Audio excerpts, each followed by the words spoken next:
बोलिए सद्गुरुदेव की जय।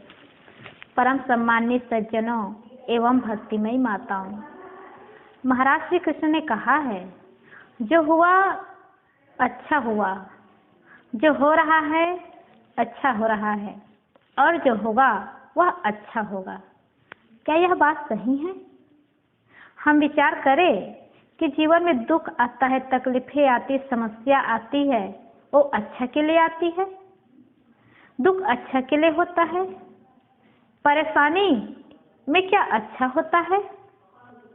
वर्तमान में समझ में नहीं आता, किंतु वर्तमान का अभिशाप भविष्य का वरदान सिद्ध होता है। इसलिए जैसा समय आए, जैसी परिस्थिति आए, उसको स्वीकार करना ही होता है।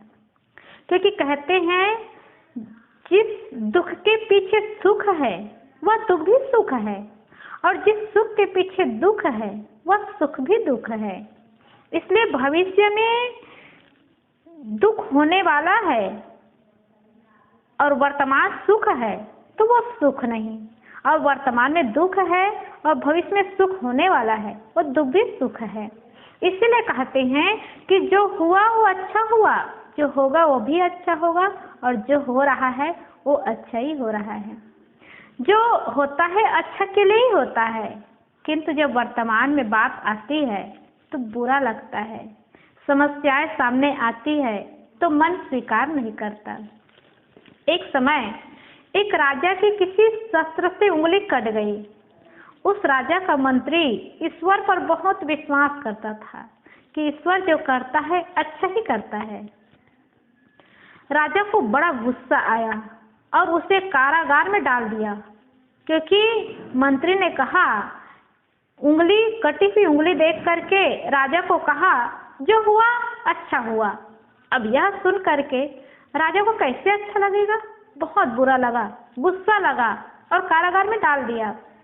कुछ दिन बाद जब राजा जंगल में शिकार खेलने गया तो उसे भीलों के एक दल ने पकड़ लिया। भील अपनी कुल देवी पर बलि चढ़ाने के लिए किसी मनुष्य की खोज में थे। भीलों ने पकड़कर राजा को बलि देवी पर बैठा दिया। राजा को बड़ी घबराहट हो रही थी कि इतने में भीलों के पुरोहित ने राजा की कटी उंगली देखकर कहा कि आंग भंग मनुष्य की देवी पर बलि नहीं चढ़ाई जाएगी, क्योंकि उसकी उंगली कटी हुई थी। भीलों ने राजा को छोड़ दिया। राजा को मंत्री की बात याद आ गई कि ईश्वर जो करता है अच्छा ही करता है। राजा ने मंत्री को कारागार से मुक्त किया और अपने कसूर की क्षमा मांगी। ईश्वर कोई आकाश पाताल में बैठा नहीं है, नियम ही ईश्वर है। हम गलती करेंगे, भूल होगी तो उसकी सजा मिलेगी, लेकिन उसका परिणाम, अगर आदमी का सोच सही है, काम सही है और उसमें भी अगर कुछ हुआ है तो परिणाम अच्छा ही आएगा। आदमी गलती किए हैं तो उसका परिणाम भी समझदारी आएगी।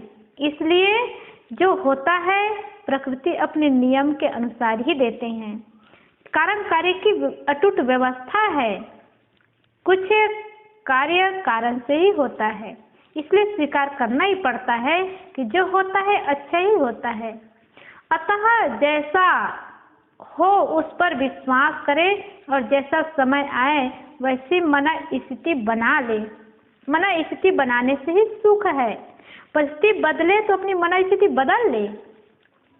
परिस्थिति आई है, मना स्थिति न बदले तो उसमें दुख होता है, उससे में तकलीफ होती है। इसलिए परिस्थिति के अनुसार अपनी मनोस्थिति बनाना ही होता है। एक गुरु से शिष्य ने कहा, गुरुदेव एक व्यक्ति ने आश्रम के लिए गाय भेंट की है। गुरु ने कहा, अच्छा हुआ, दूध पीने को मिलेगा। एक सप्ताह बाद शिष्य ने गुरु से आकर कहा, गुरुजी, जिस व्यक्ति ने गाय दी थी वह आज अपनी गाय वापिस ले गया। गुरु ने कहा, अच्छा हुआ, गोबर उठाने की झंझट से मुक्ति मिली। ऐसा व्यक्ति जो हर हाल में राजी हो, उसे कोई दुख कभी दुखी नहीं कर सकता। परिस्थिति बदले तो अपनी मन स्थिति बदल ले, बस दुख सुख में बदल जाएगा। दुख सुख आखिर दोनों मन के ही तो समीकरण है। इसलिए मन से समझौता करे, मन से विवेक करे और परिस्थिति के अनुसार अपनी मनोस्थिति बनाते जाए तो वह दुख दुख नहीं, वो दुख में सुख आ जाएगा।